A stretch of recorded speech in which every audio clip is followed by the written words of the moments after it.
Please note that this conference is being recorded. I would now like to hand the conference over to Ms. Shweta Daftardar from Elara Securities. Thank you, and over to you, ma'am.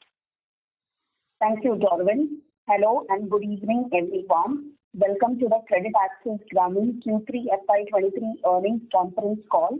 From the management team, we have with us today Mr. Udaya Kumar Hebbar, MD and CEO, Mr. Ganesh Narayanan, Deputy CEO and Chief Business Officer, Mr. Balakrishna Kamath, CFO, and Mr. Nilesh Dalvi, SVP and Head Investor Relations.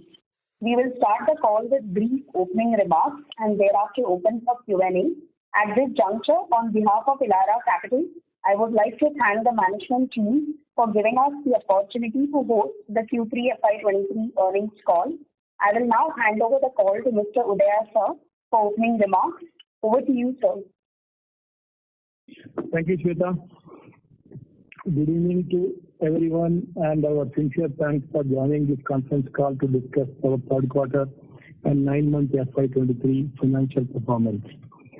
The third quarter witnessed robust sequential improvement in business momentum, operating efficiency, asset quality, and return ratios once again. Thus, we conducted yet another milestone of surpassing rupees 200 crore in quarterly net profit. We are confident of sustaining this profitability and further improving it over the coming quarters. Our consolidated gross loan portfolio grew by 21.9% YOY and 7.5% QOQ to rupees 17,786 crore. On a period of basis, the growth stood at 22.8% YOY and 8.3% QOQ. Disbursement grew by 22.7% YOY and 10.8% QOQ to rupees 4,847 crore. The YOY disbursement growth appears to be little lower, but this was on a higher base on Q3 FY22, wherein we had already resumed growth and catching the opportunity of pent-up demand post-COVID 2.0. While we see good ongoing business momentum, our focus remained on driving calibrated portfolio growth led by new borrower addition along with maintaining superior asset quality. We reiterate our FY23 guidance of portfolio growth. Our consolidated active borrower base grew by 5.3% YOY and 3.7% QOQ to 39.4 lakh. We added 305,000 borrowers in the third quarter. At CreditAccess Grameen, our borrower base grew by 11.2% YOY to 31.3 lakh. On a period of basis, the YOY borrower growth was 17.2%. At MMFL, borrower degrowth was 13.3% YOY, was in line with our estimate.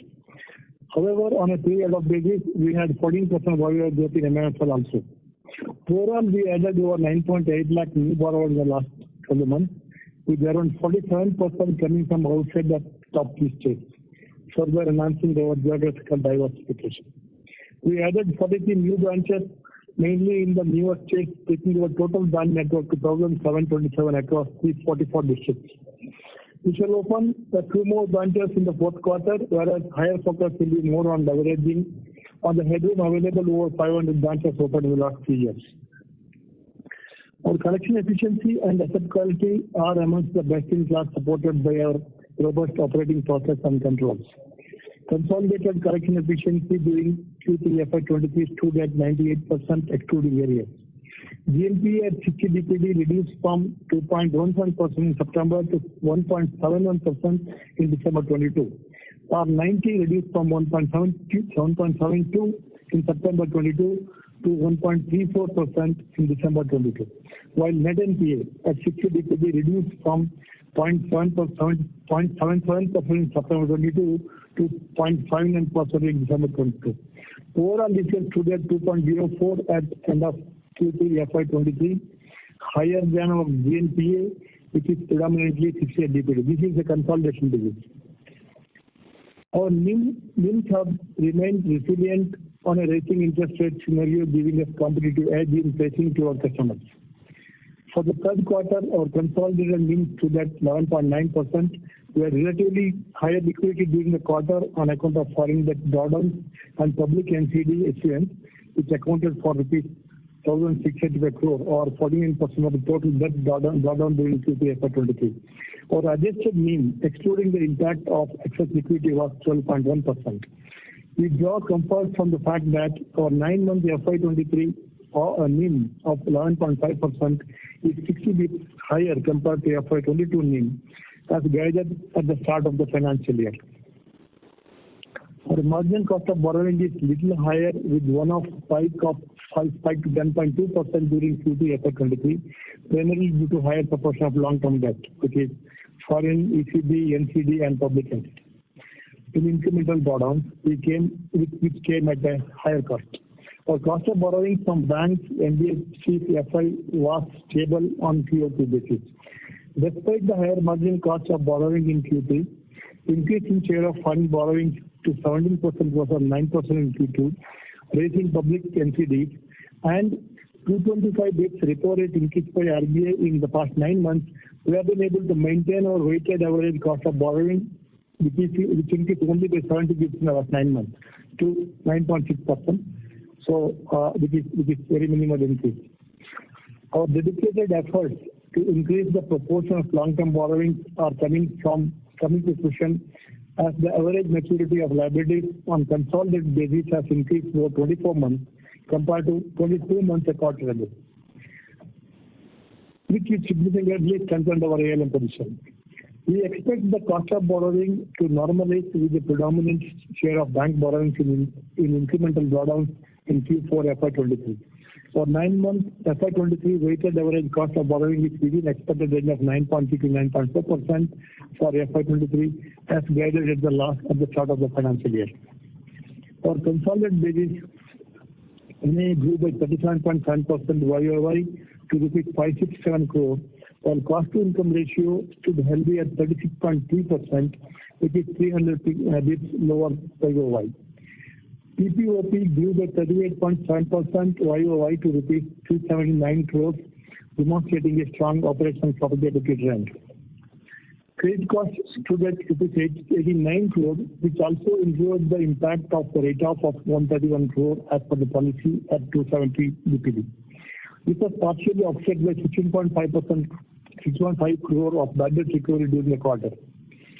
The credit cost at CA is within the budget, while MMFL is slightly higher due to the relatively lagged collection trend in the last leg of the legacy book. However, we also note that we are witnessing a better bad debt recovery from MMFL return portfolio. Further, the new book at MMFL based on CA Grameen model, accounting for 92% of share, has been displaying excellent portfolio quality. As a result of higher rate of witnessed from legacy book, which is currently at 8% of MFL book and 1.3% of the consolidated book, we estimate FY23 gross credit cost may be between 2.3 to 2.4%. On the net basis, including budget recoveries, the credit cost should be in the range of sub 2%. The impact of higher credit cost has been adequately built into the revised pricing to the customers, hence our ROI guidelines is intact. On a consolidated PAT significantly grew by 85.3% YOY and 23.1% QoQ to rupees 217 crore during Q3 FY23, resulting in ROI of 4.6% and ROE of 18.8%. Till 9 months FY23, we have delivered a consolidated PAT of rupees 533 crore with the ROE of 3.8% and ROE of 16.2%. We reiterate our FY23 guidance of ROA 4 to 4.2% and 16 to 18% of ROE. The Union Budget FY23-24 focusing on women empowerment, inclusive development, and reaching the last mile as the key drivers towards India at 100 vision clearly highlights the importance of microfinance institutions' role in the capital creation story at the bottom of social pyramid. A host of measures that rupees 2 lakh crore central government scheme to supply free food grain to all poor and poverty households, digital public infrastructure for agriculture on agriculture accelerator fund for increasing productivity and profitability. Rupees 20 lakh crore agriculture credit target, 66% increase in PM Awas Yojana corpus to rupees 79,000 crore, revamped credit guarantee scheme for MSMEs, etc. are aimed towards strengthening the rural ecosystem and will benefit the rural financing opportunity over coming years and are big positive for the microfinance segment. I would like to quickly touch upon the few awards and recognitions recently won by CA Grameen. We have been certified as Great Place to Work successfully for the fourth time, being a testament of our inclusive work culture.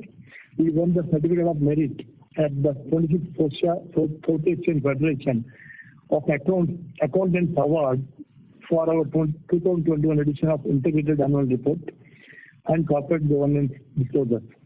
We won the prestigious at the Inclusive Finance Summit 2022 inclusion segment by elites at the 12th NBFC 100 Tech Summit. Lastly, I would like to hand over the call to our Deputy CEO and CDO, Mr. Ganesh Narayanan, to share few quick updates with you all. Good evening, everyone. Thank you, Uday, for your opening remarks. Along with a strong Q3 performance, I would like to take this opportunity to share two positive developments with all of you. Firstly, the Board of Directors have approved the extension of the term of appointment of Mr. Uday Kumar Heather as MD and CEO of the company for a further period of 2 years till June 2025 after the expiry of his current term in June 2023, subject to approval of the shareholders. Backed by his experience and guidance, the company is all set to move ahead towards this vision. The company also has a stable team of CXOs who are capable and well equipped to manage the business scalability over many more years to come. Secondly, we are also happy to inform that the NCLT Bengaluru bench has today pronounced the order approving the scheme of amalgamation between CA Grameen and MNFL. The NCLT copy of the said order is awaited. We had earlier received approval order from NCLT Chennai bench on October 22. With this order, we can now proceed towards the amalgamation of MNFL with CA Grameen and present our FY23 annual financials as a merged entity. With this, we would like to now open the forum for question and answer session. Thank you all for your valuable time. Thank you very much. We will now begin with the question and answer session. Anyone who wishes to ask a question may press star and 1 on their touchtone telephone. If you wish to remove yourself from the question queue, you may press star and 2. Participants are requested to use handsets while asking a question. Ladies and gentlemen, we will wait for a moment while the question queue assembles. The first question is from the line of Shripal Doshi from Equirus. Please go ahead. Hello, sir. Thank you for giving me the opportunity and congrats on the set of numbers. And thank you for the detailed presentation as well. So just wanted to check with you, are we still following the 3-lender cap in our as a prudent practice in acquiring new customer of our existing customers? No, we are not capturing going for 3-lender norms now, but we are capping our unsecured limit at 125,000 only. Okay, got it, sir. And sir, wanted to understand, we've revised our credit cost for this year now, which is with respect to guidance. So, what is the thought process behind not upfronting it during this quarter itself? Because we would anyways have got clarity on the stress book, which would need to get written off. So, just wanted to understand the thought process there. Well, this is very small proportion of what you call Madura book, which is what we are finding is a bit of lagged recovery in the old legacy book. But we are trying to recover as much possible. But we believe right now, as we already reached 1.9% on a consolidated basis, we believe the next rate-off when we may cross up 2.2 or 2.3%. But it will go as per the normal process instead of any accelerated process.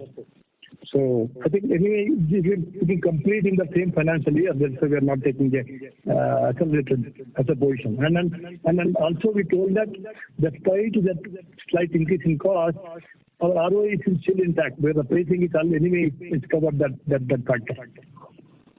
Okay, so just two follow-ups to what you said. So what is the write-offs that we are anticipating in 4Q, and as you said that like you're not revising the ROE guidance because NIM is likely to improve. So what is the NIM guidance for FY23 and 24 if you can provide?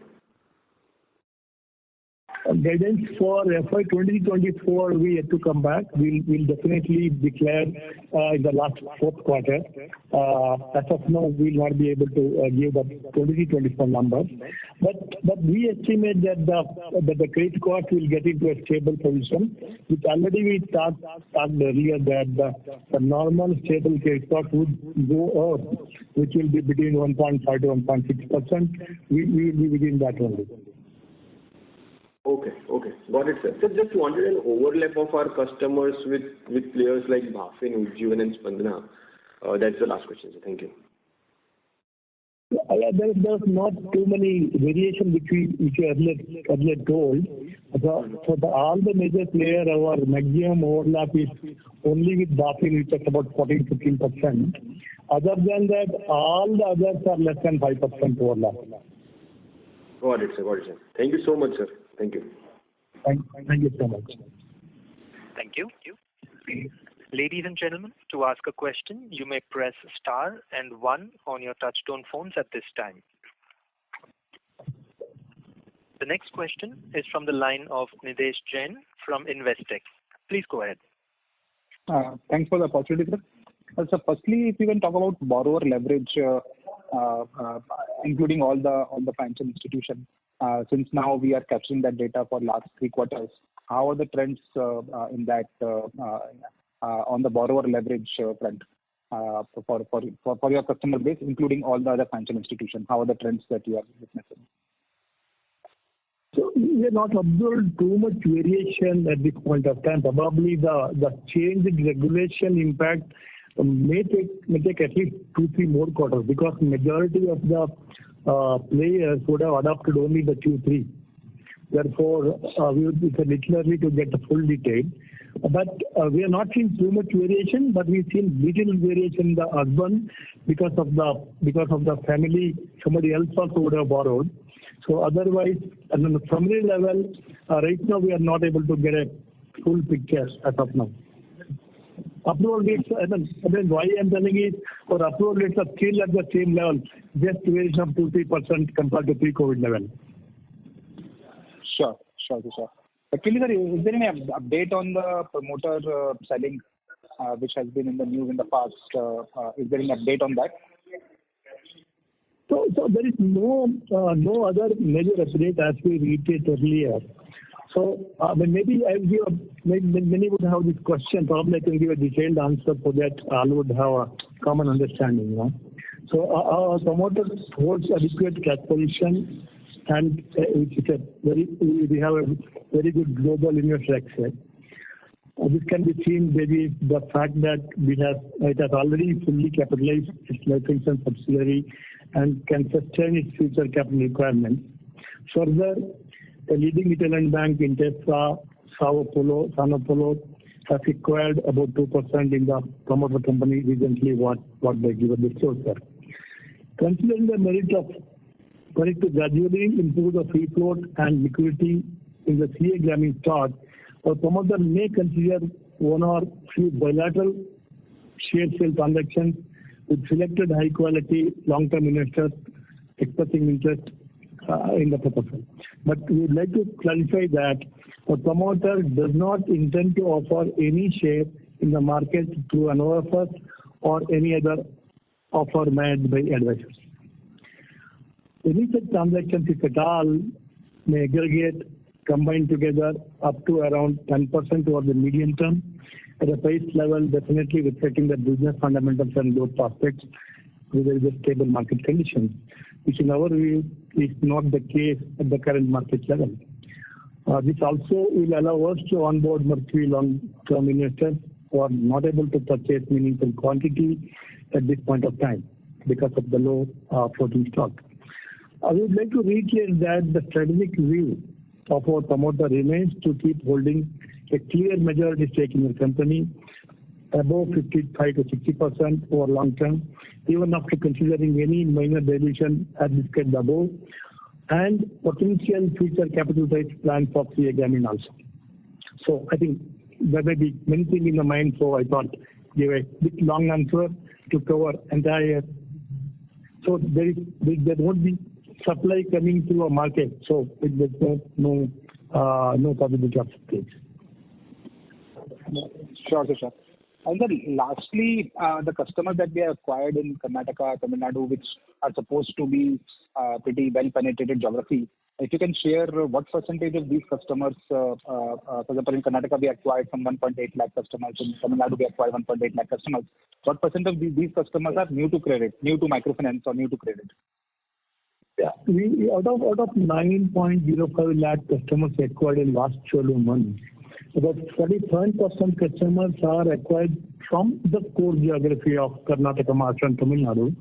And the new to credit is between 25 to 30% in Gujarat, maybe little 5% more in the Maharashtra. So Karnataka about 33%, Tamil Nadu about 27%, Maharashtra about 33-35% of the new to credit. New to credit, okay. 35% in Karnataka, 25% in Tamil Nadu, and around 35% in Maharashtra. 27 in Tamil Nadu, 33 in Karnataka, about 25 in Maharashtra. Sure. Sorry. Sorry, 41%. Sorry. 41. Okay. Great. Thank you, sir. Thank you. That's it from my side. Thank you. Thank you. The next question is from the line of Renish from ICICI. Please go ahead. Yeah, hi sir, and congrats on a great set of numbers. Hi, Dinesh. Yes, sir, just two questions. So one on this incremental branch opening in the PPT, wherein we can see that we are incrementally opening branches in Maharashtra.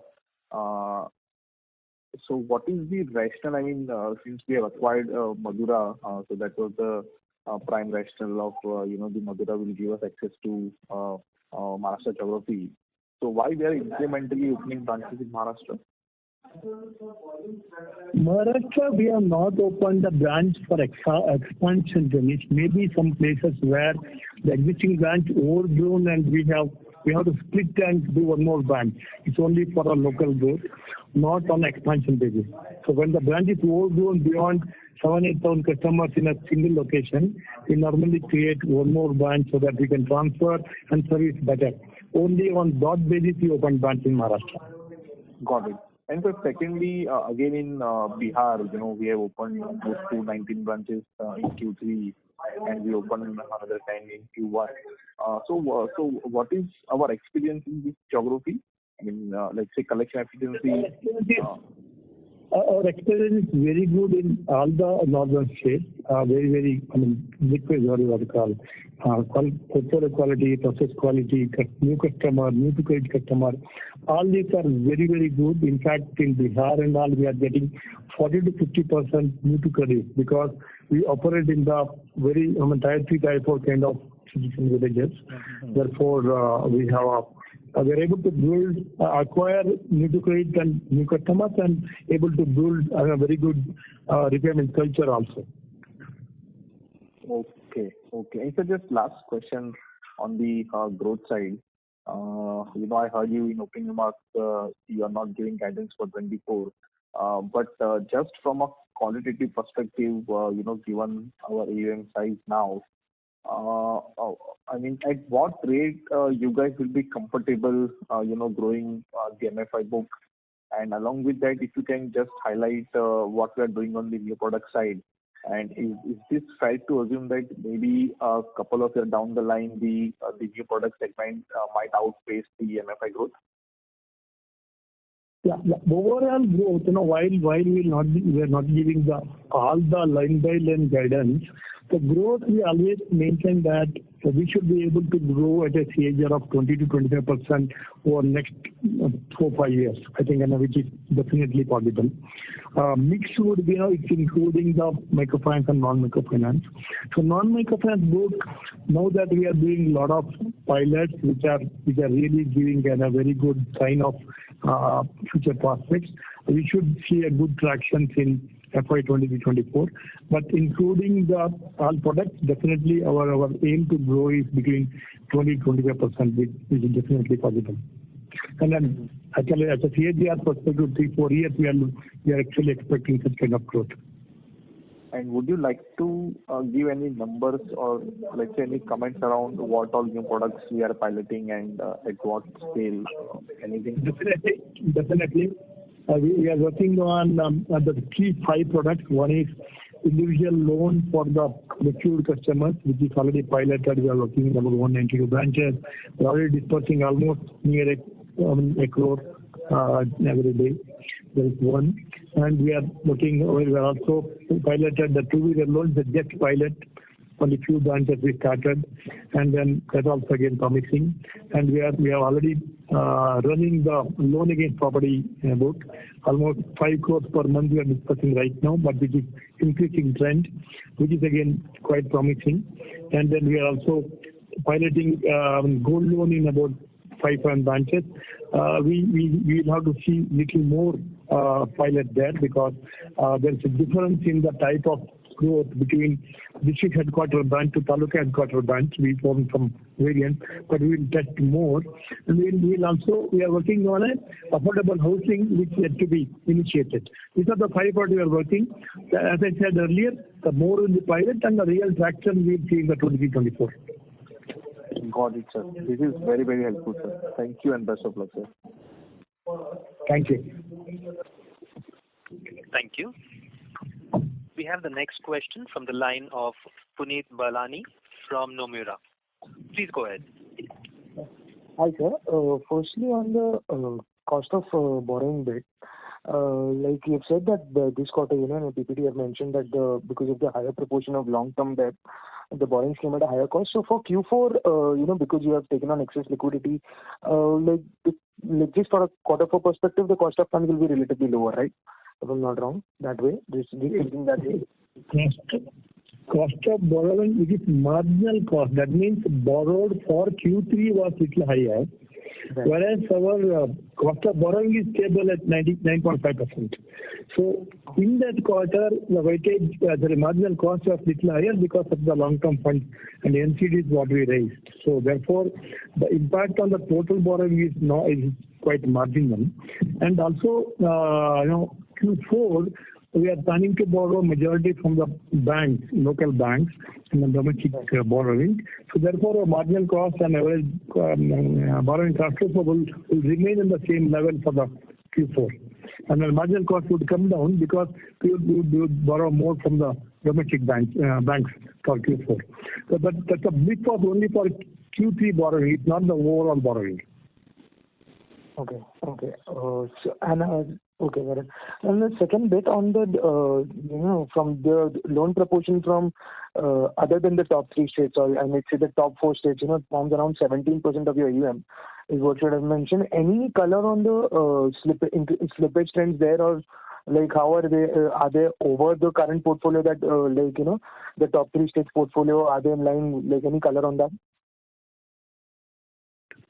Our core market is very strong actually in terms of the quality of portfolio and the growth. But there's a very, very moderate growth in the core market because already our base is quite high. So normally maybe a low. Whereas other states, which is newer one, will actually grow much faster. While average is about 25%. If you see, as we open more and more branches, the northern states are giving a higher proportion of growth. To give an example, what we acquired customer in the last 12 months, 53% of customers we acquired from the northern states. 45% acquired from northern states, 53 only from the from the top 3 states. So same time, the branch we opened, almost 95% of branches already opened in the northern states. So automatically, all this, the growth, the new growth is coming from the northern state. But core state will give a stable portfolio and then the reasonable small growth from the majority from existing customers and very little from new customers. Right. And then, like, on the asset quality bit, like, are these guys saying what, like, you're witnessing slippages or anything, any color on that? Any qualitative would do. So what we believe is, the current year, our overall asset quality, what we said, credit cost will be about 2.2-3 not 2.4%. Whereas next quarter, we believe next year, we believe that it will be between 1.5 to 1.6%. Because we are witnessing similar exit rate of slippage actually, so which is interesting that way. So that's why current year is based on the legacy books. But with legacy books are getting cleaned up in this year, we should be getting into the 1.5 to 1.6% kind of rate cost going forward. Okay, sir. All right. Thank you. Thank you. Thank you. The next question is from the line of Nikhil from Nippon. Please go ahead. Yeah, hi sir. Thanks for the opportunity and congratulations on a great set of numbers. Just a couple of questions from my side. First is to clarify, you indicated that the promoters won't be selling any share in the open market. That would be primarily the bilateral transactions. Am I right? Yeah, block transaction. Okay. No block deal or no book building, that kind of thing. Still be, even if we do, so identify the right strategic investor only. Yes, correct. Okay. Basically, the idea is to enhance the broad base, the long-term good investor base, to enhance the float also. So basically, to meet the both sides of the requirements. Right. So my second question is, if I look at our cost of borrowing, I agree that it has been increasing since past couple of quarters, and so has been our yield in line with our expectations. But if I look at the margin profile, margin actually on a QOQ basis has declined. I mean, from 12% to 11.9%. Of course, I agree the fact that we have excess liquidity, but that excess liquidity was also available in Q2. So if I have to net off this thing, what would be the stable margin we can look at from here on? So actually, I agree. It was around 12% in the Q2 and 11.9. They got 13 bits, 11 bits lower from Q2 to Q3 because of the weighted average liquidity was quite high during the quarter. So in the Q2, we have excess liquidity only at the end of the quarter, not the average actually. Okay. So actually, the cost will go up. What we call carrying cost is the average book. Almost more than 8% was our liquidity during Q4 because we raised money in November and we could not deploy immediately on this money. So therefore, the change difference between Q2 and Q3. Whereas our continuous NIM should be between 11.75 to 12%. Okay, so that should be sustainable NIMs from here on, right? Correct. That is one. Number two, what is said at the chart of here that we would get eventually about more than 1 to 1.2% higher NIM over 2 years time, whereas 60 bits we would achieve in the current financial year, whereas we already achieved the 60 bits which we guided at the start of the year. Right. So for next, say FY24, the margins would be 50 to 70 bits higher from this even 12%, right?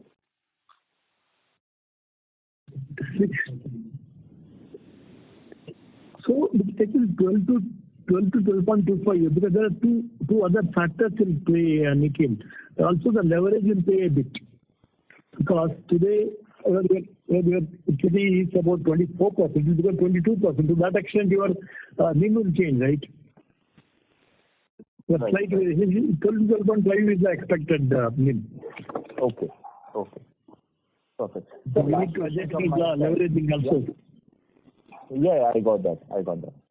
The last question from my side. Incrementally, we have been opening majority of our branches outside our core states. And specifically, if I look at this is primarily in the northern states like UP, Bihar and all.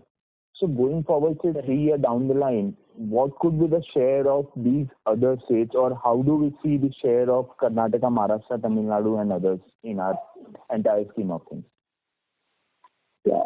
If you look at, let's say, assume 3 years, currently also our 35% of our branches are outside the core states already. We can start adding customers, adding portfolio. So we should be looking at, Karnataka, for example, which is currently at about 34%, should actually move towards 25-26% by next 2 years' time. Okay. Similarly, other states also will come down.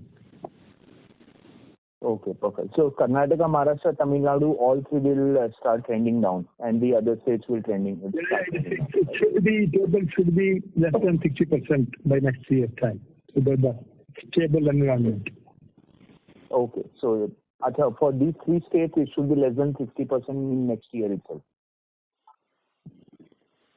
Not next year. Next year. So okay. Perfect, sir. That's all from my side. All the best for the future. Thank you. Thank you, Nikhil. Thank you. The next question is from the line of Nilesh Jethani from BOI Mutual Fund. Please go ahead. Hi, good evening, gentlemen, and thanks for the opportunity.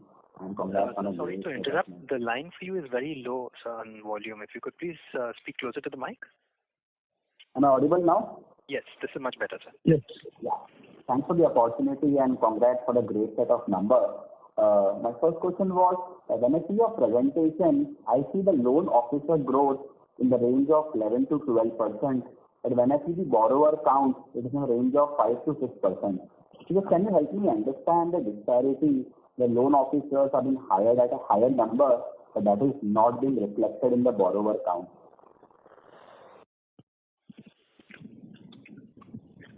Okay. So, it's a loan officer to borrower, there will be some variation when we open new branches. What happens, we opened 43 new branches. That means we added about 400 new employees also. So which makes that variation.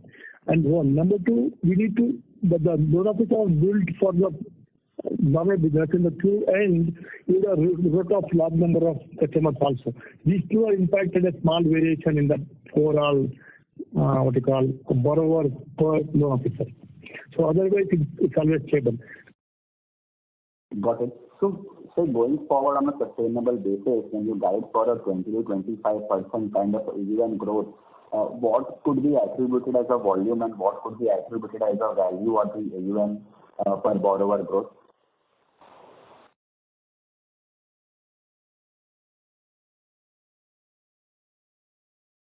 Ladies and gentlemen, the line for the management seems to have disconnected. Please stay on the line while we reconnect with the management.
growth during the year.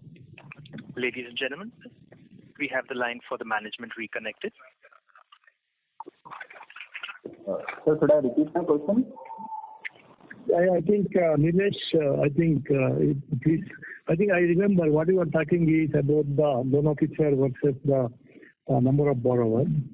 What I said that when we open the new branches and when planning to open new branches, we will hire more employees, which will make it changes in terms of the averages. And then number two, we also had a write-offs during the quarter, which also had an impact on the averages. So it is not very large, it is very small actually, but it goes up and down in the quarter when we do these two activities.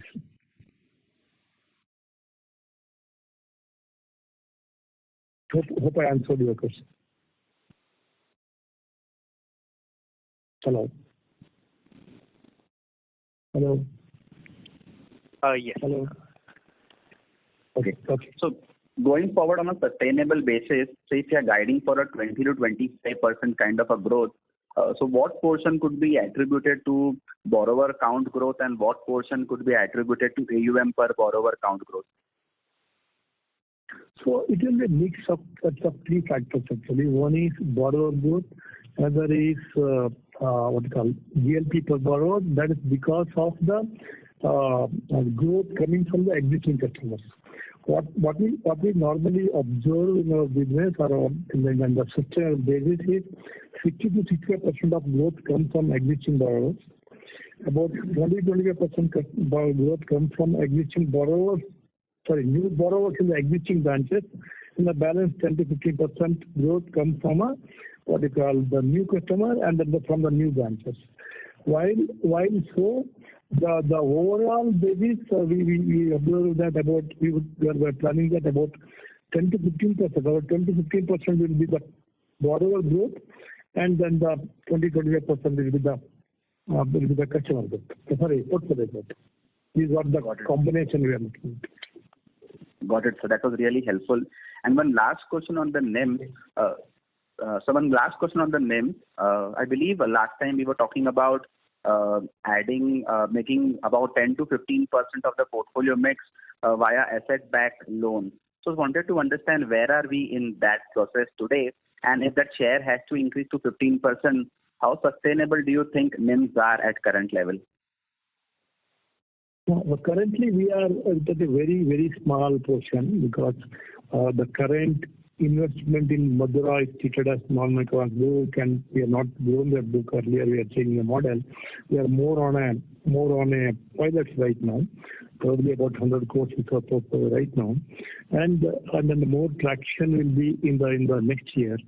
But if you look at the long-term perspective, anybody who started the asset-backed book and then the MSME book, it took at least 4 to 5 years to reach 5-6,000 crores. So our idea is that we should reach 5-6,000 crores in 4 to 5 years time.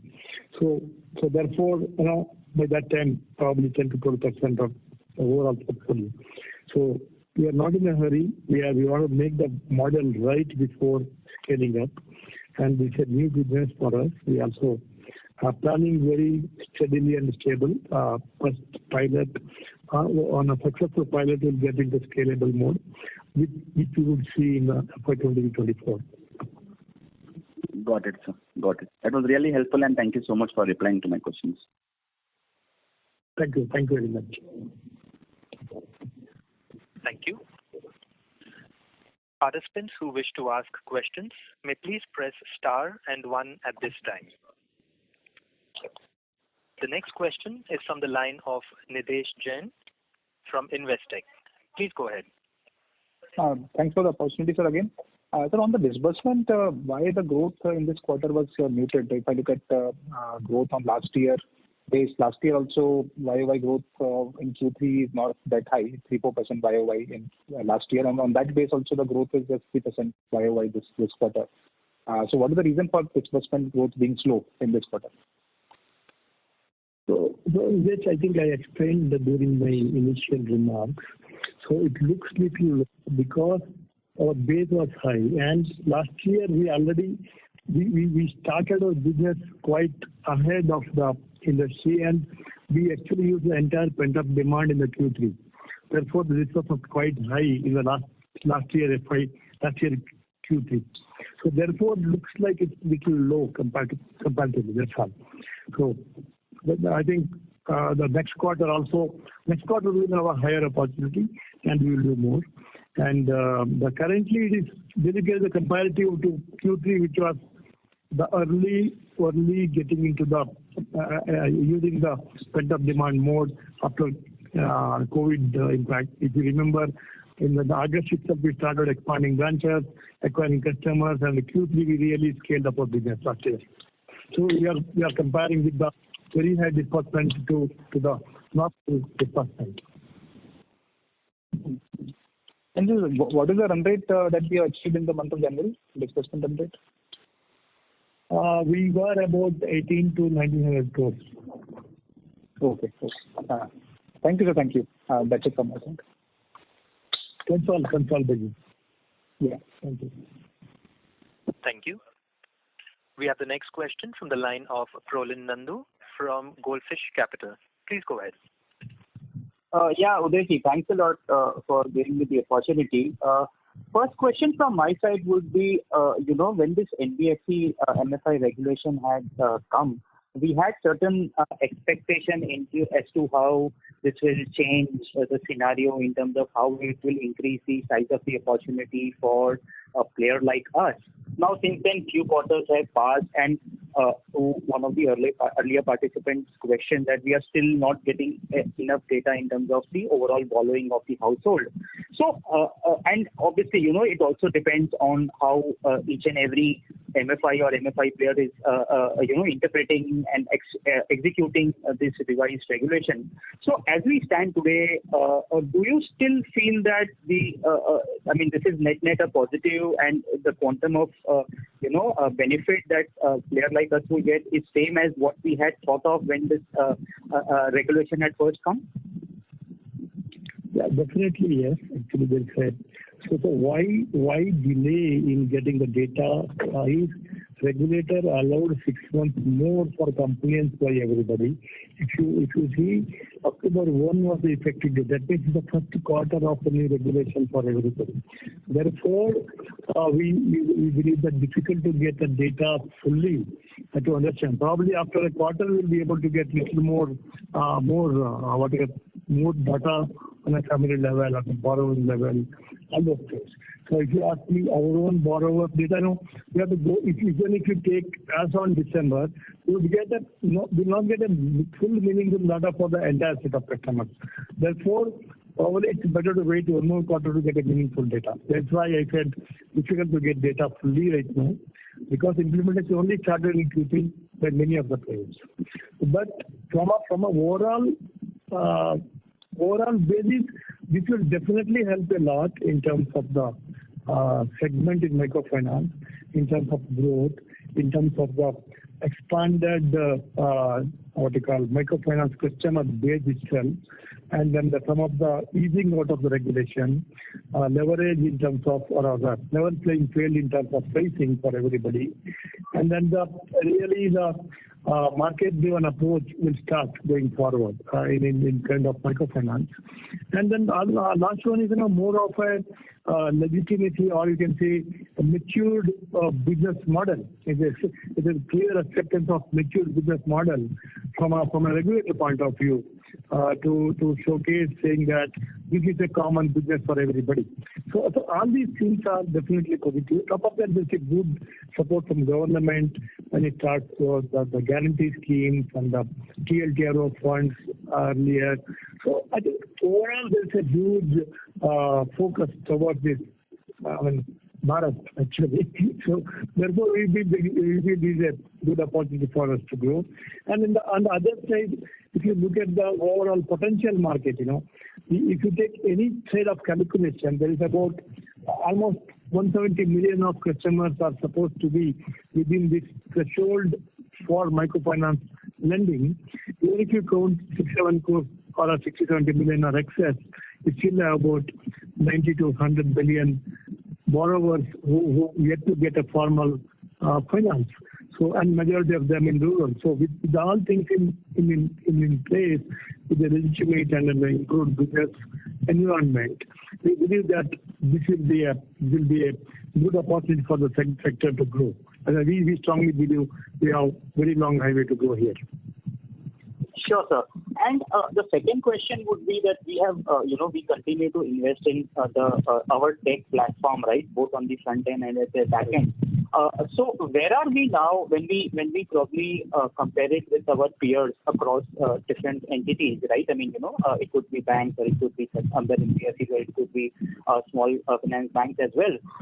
In that transition or where are we now in terms of our tech versus the rest of the competition at both front as well as back end? We always look at tech initiatives are the core for this kind of mass volume, the large volume transactions. Therefore, we invested in core banking way back in 2015. Probably even now, our peers in microfinance doesn't have core banking solution, if I understand correctly. Okay. So whereas we kept on upgrading it, we kept on enhancing the platform, and then today every employee uses mobile, as I said, front-end platform, all information, majority of our operations are paperless. This is one of the reasons that we are one of the low-cost operators since beginning. If you see here for at least 6-7 years, we have been one of the lowest operating cost company because of the efficiencies what we built using this strong tech internal as well as between branches in head office, the back-end processors, underwriting, data analysis, data warehouse. So we invested heavily in it, and we believe we are in the right architecture which is sufficient for us to take us to next level. Very clear, sir. Last question from my side would be, do you envisage a capital raise in any time next year? And if that is the case, can there be what is management thought process of probably, do it together with the promoters, offloading some part of it as well? So, some clarity on this part. Yeah, currently we at a consolidated level we have capital adequacy about 24%, and then we believe this is sufficient for us to next 4 or 5 quarters. Maybe after by end of FY23-24, we may start working towards the next set of capital raise, as we always believe that we should hold capital adequacy more than 20%.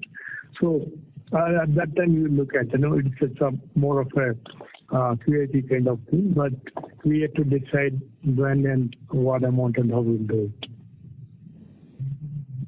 Thanks. And as I said earlier in the comment, as I said in one of other questions, promoter doesn't need any funding actually. They don't need any. They have met all their capital requirements, even for the insurance investments. So they don't need any funding. It's more of a QIP raising more money. Thank you, Udayji. Thank you for the answer. Thank you. Thanks very much. Thank you. The next question is from the line of Shripal Doshi from Equirus. Please go ahead. Thank you, sir, for giving me the opportunity once again. So just 2 questions. Firstly, what is the approach we are deploying for a customer that has been written off by any other lender or by us? Is there an approach of cooling period for the customer or things like that? So what is the approach for a written off customer? See, written off customer, if the data is available in the bureau, for other customers, we are not taking. We are not lending to customers. In our customer, if we know the customers well, if they write off, but they paid back the value, paid back to us. So if the group and center approves them to take, then we will take. So if the others, we don't take them. Okay, got it, sir. And then the last question was with respect to liquidity. So what is the liquidity that we want to maintain as a business as usual approach? So our internal policy is to maintain the overall liquidity between 5 to 8%, on an average at about 7% of the AUM, which is ideally sufficient for a stable period. Got it, sir. Got it. Thank you so much, sir. Good luck for the next quarter. Thank you. Thank you very much. Thank you. The next question is from the line of Karthik from Unifi Capital. Please go ahead. Good evening, sir. Congratulations on the good set of numbers. So we would like to understand the co-lending strategy, sir. What is your thought on co-lending? Sorry, not able. I think you are too close to mic or something. Not able to. Can you repeat? We seem to have the current participant in the queue has dropped from the queue, sir. Okay. We have the next participant in the queue. The question from Nishit Vora from Elara Capital. Please go ahead. Hello. Yes, go ahead, please. Hi, Nishit. Good evening, sir. Thanks for letting me ask a question. I have a few questions. One would be, when would do we see that NIMs and ROA normalize after incorporating the positive benefits that accrue from the new RBI norms? And second question would be, what would be the ROE guidance in long term that we see? Okay. So from RBI regulation change and then the related price change should give us about the stable ROE, stable NIM. It will take about 24 months to get full benefit because majority of our lendings are either 24 months or 36 months. So currently, probably this financial year, we got about 50% benefit. So another 50% maybe another 12 months time. That is one answer. The second one is about the long-term guidance on the stable business. On the stable business, we believe our ROA will be between 4.5 to 4.75% or even go up to 5%. And relatively, since we are actually wanted to maintain minimum 20% adequacy, so ROE should be around between 19 to 22 to 23%. That is what we expect in the stable period. Also, one more question, sir, if you don't mind. What would be the borrowing mix ahead that you expect? Yeah, so one of the strategic view we have been working is to strengthen our ALM. As I want to have a very stable ALM, diversified beyond borders. So the idea is on a long term to get at least 30-35% international borrowing, which is long term and stable, and then other borrowing such as BFIs in India or public NCD, a kind of again a long-term borrowing is again has a 15% kind of thing, and the balance will be the normal domestic PSL linked bank borrowing, which is it could be maybe about 5 to 10%. We may still go with the DA or securitization on a regular basis. The balance 30-40% or 40-50% will be stable domestic bank borrowings, which will be the borrowing mix, which will give us advantage of very good positive ALM mismatch, very stable cash flow as well as a long-term advantage. Great. Thank you so much, sir, for that. That helps a lot. Thank you. Thank you. Ladies and gentlemen, due to time constraints, that was the last question. I now hand the conference over to Ms. Shweta Daptardar for closing comments. Over to you, ma'am. Thank you, Darwin. On behalf of Elara Capital, we thank CreditAccess Grameen management to provide us the opportunity to host the earnings call. Thank you all. Thank you very much. On behalf of Elara Securities India Private Limited, that concludes this conference. Thank you for joining us. You may now disconnect your lines. Thank you. Thank you.